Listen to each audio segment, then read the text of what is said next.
நம்ம இன்றைக்கி பார்க்க போகிற டாபிக் என்னதுன்னா அப்ளைடு ஃபிசிக்ஸ் 2 ட்ரிபிள் டிபார்ட்மெண்ட்டில் சாப்டர் 4ல் அட்வான்ஸ் மெட்டீரியல் இருக்கக்கூடிய ப்ராப்ளம்ஸ் பற்றி பார்க்க போகிறோம். சரி வாங்க ஃபஸ்ட்டு ப்ராப்ளம் பார்த்துடலாம். A 230 voltage circuit is protected by a fuse rated for 5 ampere. Find the maximum power that can safely process through the circuit. ஒரு 230 volt circuit இருக்குது. அதில் ஃபியூஸ் ரேட்டு வந்து 5 ஆம்பேர்னு சொல்லி கொடுத்துட்டாங்க. நம்ம மேக்ஸிமம் பவர் வந்து எவ்வளோ அந்த சர்க்கியூட்டில் வந்து பாஸ் ஆகுது அப்படின்னு சொல்லி கண்டுபிடிக்கணும். அதுக்கான ஃபார்முலா என்னதுன்னா power equal to voltage into current. நம்ம கொஸ்டினில் வோல்டேஜோட வேல்யூ 230 சொல்லி கொடுத்துட்டாங்க, கரண்ட்டோட வேல்யூ 5 ஆம்பேர்னு சொல்லி கொடுத்துட்டாங்க. இந்த ரெண்டு வேல்யூவும் தூக்கி சப்ஸ்டியூட் பண்ணுறோம் பவரில். 230 into 5 equal to 1150 Walt.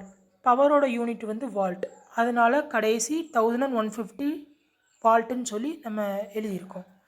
Okay friends, thank you. Next வீடியோவில் ரிமைனிங் கூடிய ப்ராப்ளம்ஸ் வந்து பார்க்கலாம்.